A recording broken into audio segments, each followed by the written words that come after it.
Get you live, Citizen Georgia, here in downtown Kennesaw at the Big Shanty Festival, live and on fire, asking the questions that need to be asked, driving the issues that need to be tackled. Our first guest up in this afternoon block that we have is Bob Weatherford. Bob, who is was the former Ackworth, 12-year Ackworth alderman. We want to welcome to the show Bob Weatherford. Thank you, Anthony. It's great to be here, and I appreciate you taking the time to do this and what you do for all the citizens of Cobb County. You know, it's always exciting when we do these interviews. We're going to ask some tough questions. You know, you may see some heat up here, but at the same point, they're just questions that need to be asked. I've known Bob for a while and consider him a friend. I think it's important for all Cobb Countians, and for those particularly in Post 1 to know the issues and hear how those issues are going to affect them. So let's just start off with a little bit of a softball, Bob, and ask you, you'll give us a brief response. Why you're running and why are you running for Cobb County Commission, and what are you looking to do when you get there? Thank you. And I'll be easy on you. I won't get to spend too much. I was on the Cobb District 1 citizen for 12 years, believe it or not. Ackworth City Council for 12 years, Mayor Pro Tem for 6, and I would like to take my 12-year record of collaborative tax cutting efficiency to all the citizens of Cobb, especially District 1. What was probably in your opinion, your biggest achievement while you were there serving for the city of Ackworth? That's a great question. I would have to say, if you take a look at Ackworth 12 years ago, actually 15 years ago, and what it is today, I can recall when we first started, you could roll a bowling ball down the city streets and not hit a car. And now our biggest complaint is we need more parking. Well, that didn't happen by accident, Anthony. It happened by collaborative work and teamwork of the vision of the mayor and council. 10 years ago, we decided that we were going to do things that would improve downtown. We felt that a city or a county needs a soul. And we invested $21 million in downtown over the course of 12 years in order to have a soul, a place that people can call Ackworth. And that, of course, spurs other people to come to town and other businesses. So I would say the vision of the team and to take nothing to what it is today would be my biggest accomplishment. You know, just in hearing some of the State of the City addresses from Mayor Alligood in the past, sounds like at one point the tax base was heavily residential at one point, and there was a shifting to the commercial base. Could you tell me what you were a part of in that? Certainly is. Again, there is no I in team. It was a team effort. Well, we had a plan. At the time we started, we were 82% residential and 18% commercial. As you probably know in your experience, residential does not pay the way for all the services they require. So in order to shift that burden from homeowners to the commercial, we had a concerted plan for the last 10 years to shift that percentage, and I'm happy to report that it's now 60-40.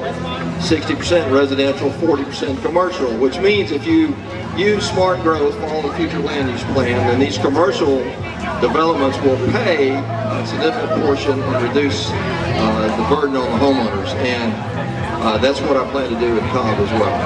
Have you had a chance, you had actually just mentioned following the mixed-use plan and the land use plan, have you had a chance to look at Cobb County's land use plan as in specific to Post 1 or Commission District 1? I have parts of it because I've dealt with it for many, many years. As you may not know, the future land use plan is a 5-year plan that's commissioned by the ARC, Atlanta Regional Commission, and it's updated once a year. All municipalities and county governments have to do that, or at least in the 10-county ARC area, in order to be eligible for CBDG grants and LCI grants and other things. And Cobb County has their own land use plan, so does all the cities. Basically, that's voted on by the commissioners, and it's approved or looked at through public hearings. And my role as commissioners is to make sure that that is enforced. The future land use plan, if you don't like it, then you can change it when it's revised every year and every 5 years. So I have no issue with following the future land use plan. In the future land use plan, as you know, there are commercial nodes, there are residential nodes, there are various types of zoning, and those are laid out for the best effort for the next 5 years. But sometimes there are variances that have to occur in order to correct some things. I know we corrected a lot when we found a commercial property in the middle of residential that was just zoned wrong. So a lot of that has to be corrected as well. Let's move on to, for example, you're looking to replace Helen Gorham, and Helen Gorham, at least in her first couple terms, was an advocate of the property tax, or excuse me, the property owner, the property homeowner. A lot of residential HOAs supporting her. Do you see your prospective election into the seat as following that path that she has paved, or do you think that you will be the developer's best friend? Well, I'm a homeowner's friend as well. I think that if you look at Ackworth, we have a lot of neighborhoods. We have a lot of homeowner associations. We have 30,000 residents almost. It's just a smaller version of what we have in District 1. Again, if you are not a developer's friend or you're not a homeowner's friend, you're the future land use friend. You follow the future land use plan. I have no reason to go out in the middle of a neighborhood and try to put a Walmart. I mean, that's not my intention. My intention is to follow that. But as I stated earlier, you have to have a healthy mix, a variety of taxes in order to lessen the burden on the homeowners. So a lot of people don't see that. They think that all they need is their acreage and their home and their neighborhood. But where do they go shop? Right? Well, they go to Paulding or they go wherever they can get closer. They still want to shop, but they don't want you to build anything around. So, you know, I would follow the future land use plan and protect the homeowners. By the same token, if a homeowner's been sitting on a piece of property for years and years and they want to subdivide it and capitalize on their investment, then I would work with them to make sure that the homeowner gets to do what they want to do. If we can, let's move on to transportation. And at one time, the BRT was $1 billion of expenditure. Now it's down to about $500 million. Do you think $500 million or $500 million for the BRT or that bus rapid transit down Cobb Parkway, do you think $500 million will solve the transportation issues here in Cobb? Of course not.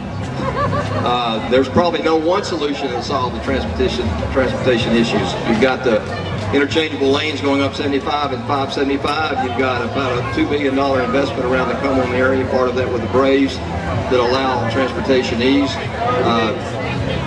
The issue is not the BRT. The issue is a comprehensive plan that you can use together to lessen the traffic. I travel a lot with the Georgia Mill Association, and I talk to cities and counties all over the state. They would dearly love to have traffic. We have traffic because people want to live here. So we have to figure out a way to make it easier on those that do. But traffic's going to be with us. The BRT, there's a study commission. That commission is by experts. I don't second guess those. I will look at it and make sure that the taxpayers are protected. One of the things that does concern me is that I believe the $1 billion proposal had grade changes, which meant it was elevated in some case and you just went straight through, and now it's going to run down a lane in the middle, I believe is what it does.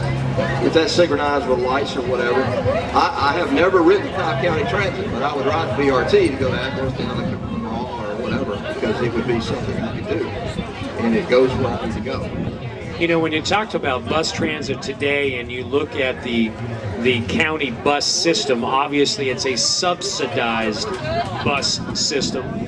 Do you speculate that the BRT would also be a subsidized system as well?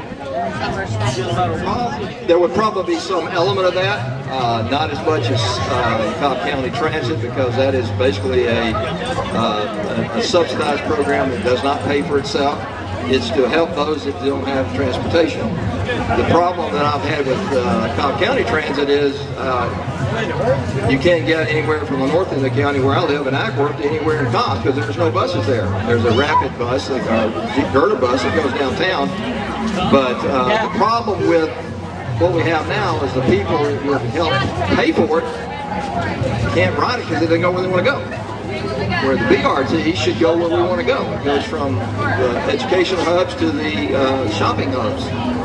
I guess before we go on a break here, I see I'm getting flagged, but before I go on the break, I want to kind of finish up on this questioning. Just simply, do you think it's the proper role of a Republican or a Republican county commission to be subsidizing public transit? Well, that's a good question. I think it's the role of any commissioner, whether Republican or Democrat, to do what's best for all the citizens. And I personally don't think that you ought to have any program that has to be subsidized, but that was way before my time.